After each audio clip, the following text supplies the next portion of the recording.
policía, porque él también está al frente de esto. Hasta hoy veo a Cruz Asensio enfrente de esto, pero les dije, por favor tengan cuidado lo que van a hacer. Son hondureños los que están lesionando, entonces ¿cuáles son las garantías de los hondureños? Ninguna, porque sea la policía ahorita es que no va a ser más tarde va a ser a la fiscalía, más tarde va a ser a salud, a todas las instituciones del gobierno, porque la corrupción no está en la policía solamente, o que me lo venga a decir alguien, que detrás de ese policía, detrás de policía hay un empresario, hay un político, porque la policía decayó desde que pasó al poder ejecutivo. No se engañe, pueblo hondureño, detrás de todo esto es pura política, son años políticos y están haciendo el show, y desde el Congreso, porque él es el principal que se está lanzando, entonces desde ahí cree que está ayudando a la sociedad. No, los está dejando peor, porque hay menos policías, sacó los mejores policías, y le digo los mejores, ¿por qué? Porque los expedientes que yo tengo en mi poder no tienen denuncias, entonces no son delincuentes. Mire, todos los que hemos estudiado Derecho sabemos perfectamente qué es lo correcto. O sea, yo no quiero influir ni decir nada respecto a las decisiones que están haciendo el Congreso, lo que es la Corte Suprema de Justicia, pero lo cierto es que el Poder Judicial es el único poder que en realidad sus miembros son abogados y que se preparan para eso, y que conocen perfectamente la ley.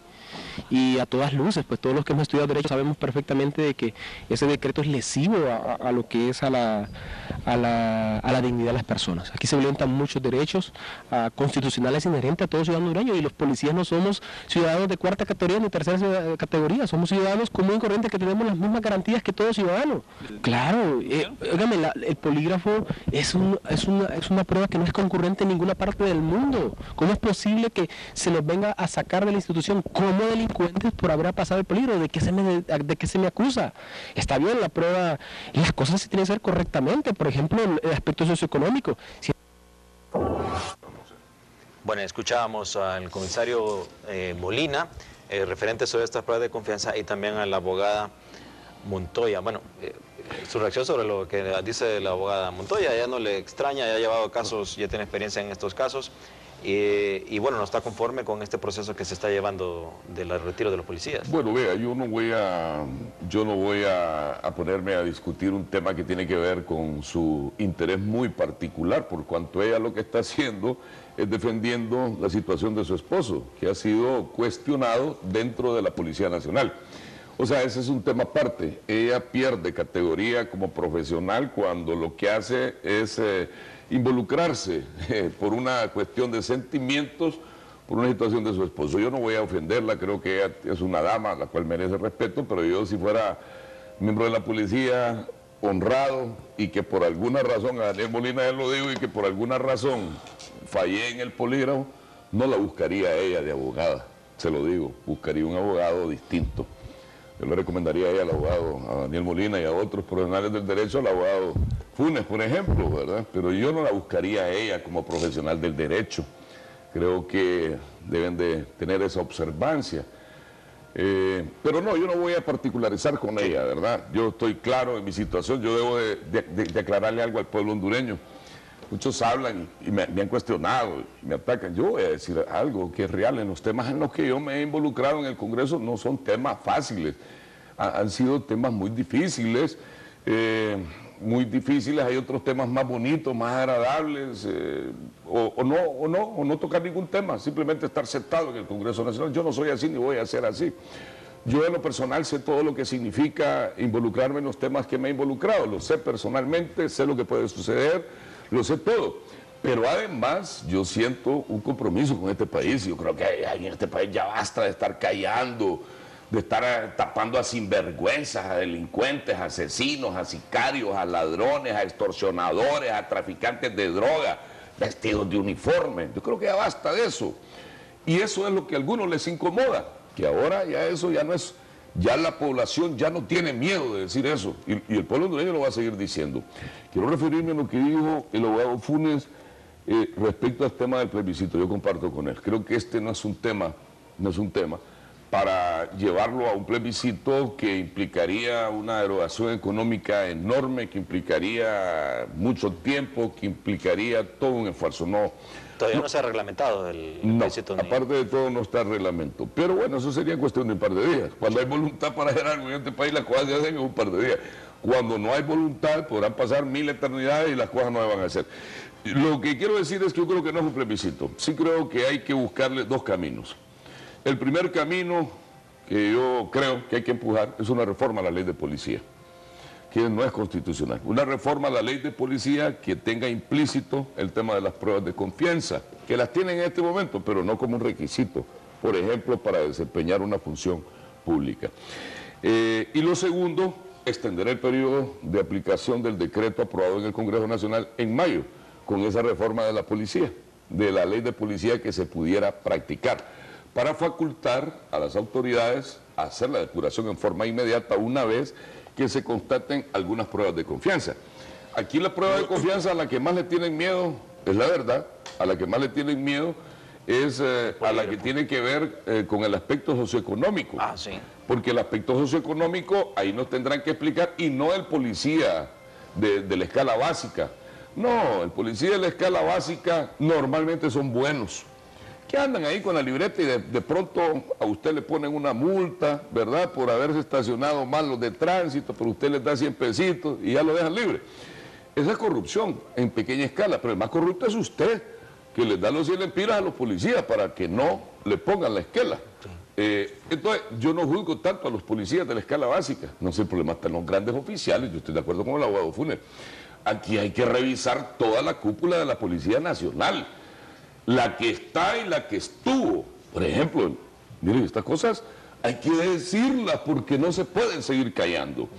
El director de la Policía Nacional anterior, el señor Ramírez del Cid, tiene mucho que decirle al pueblo hondureño y que lo ha callado, no lo ha dicho.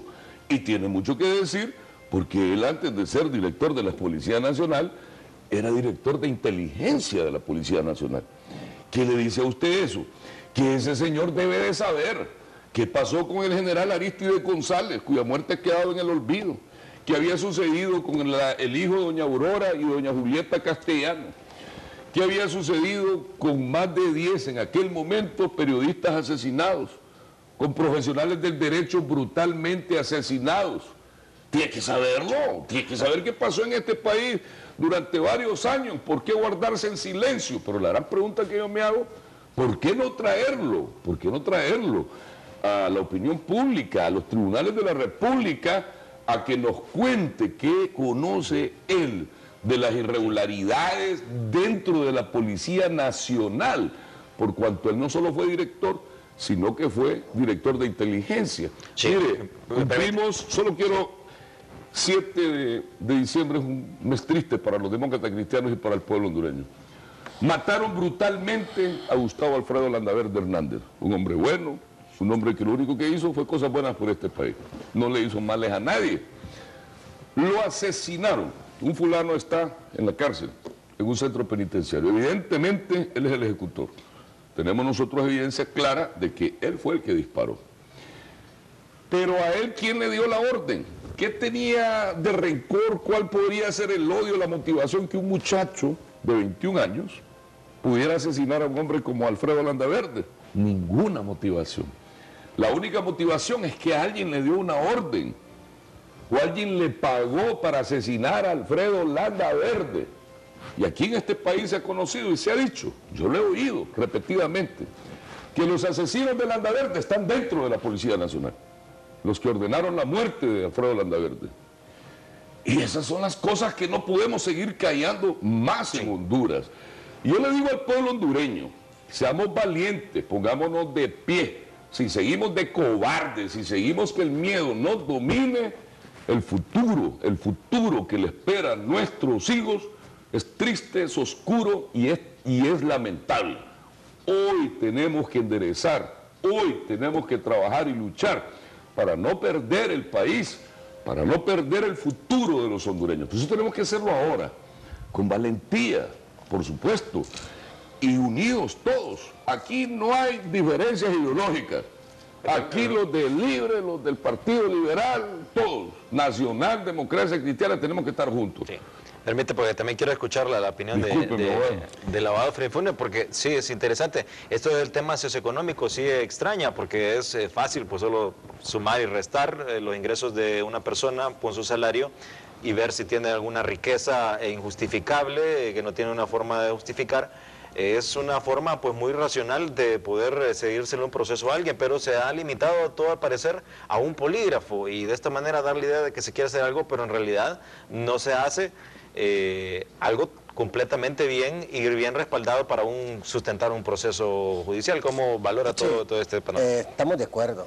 El asunto es que me parece a mí que en la misma desesperación en que se encuentran los poderes del Estado por pretender sanear de manera rápida, de repente no se hace bien.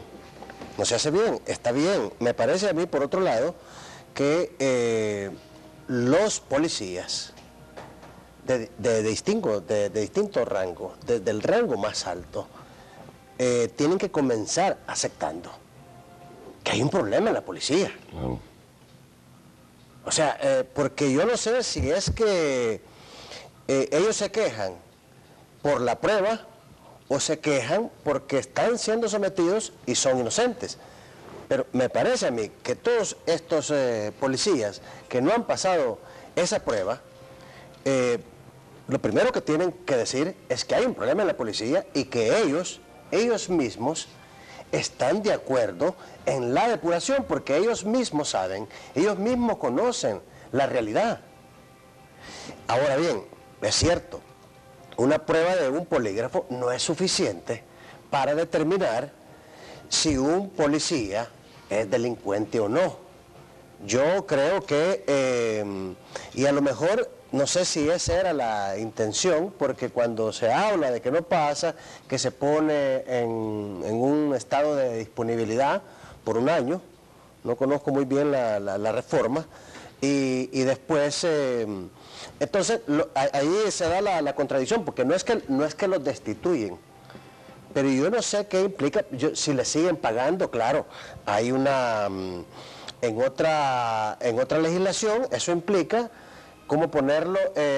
Eso implica un despido indirecto. Sí. ¿Ya? Quitarle funciones, bajarlo categoría, etcétera, etcétera. Entonces, pero para mí, los policías que reclaman deben de decir primero, hay un problema y hay que solucionarlo. Y me parece que si se quejan, entonces deben de dar alternativas. Porque entonces pareciera que se quejan de que se está depurando la policía. Yo no he escuchado a un policía que haga esa aclaración. Mire, aquí hay problemas, necesitamos la depuración, yo creo que el pueblo la necesita, y nosotros nos sometemos a toda investigación, no estamos de acuerdo que con una prueba de esto se nos dañe. Me parece que debe ser un indicativo para seguirle una investigación. Mira, hay cosas que dicen que no se pueden ocultar. El dinero, dicen. Y la gripe. Entonces, nosotros miramos funcionarios. La politiquería también es consecuencia, o esto más bien, es consecuencia de la politiquería barata. Lo que decía el licenciado tiene mucha razón. Exdirectores tienen que tener información y podrían aportar ellos información a esta situación, pero vemos que los exdirectores de la policía se han como marginado, o sea, ya no están ellos dentro de la policía y se han como relegado de todo este proceso y pues en contadas ocasiones podrían salir públicamente y no aportan información que ellos podrían tener, puesto que ellos estuvieron ahí. Es correcto, pero yo me parece que la policía, porque la policía sabe la corrupción a qué niveles opera en el Estado. Dicen, me parece a mí que los policías se sienten como que los están poniendo a ellos como el perro más flaco, porque ellos conocen quiénes delinquen en este país. Desde funcionarios del Estado a todo nivel. Y ellos saben si hay una relación directa entre la policía y los distintos funcionarios. Si no, nosotros miramos que cualquier persona que trabaja en una campaña, pide un puesto, vive en una colonia de clase media, tiene un carrito y al terminar el periodo de gobierno de 4 años ganando, póngale un buen sueldo, 60.000 empiras, aparecen como potentados. Aparecen como potentados. Entonces me parece a mí que a la par de la depuración de la policía, también se debe depurar a los funcionarios, a las cabezas, a las cabezas de la administración pública. Bueno, pero el punto, el panorama que usted, o el escenario que usted nos plantea es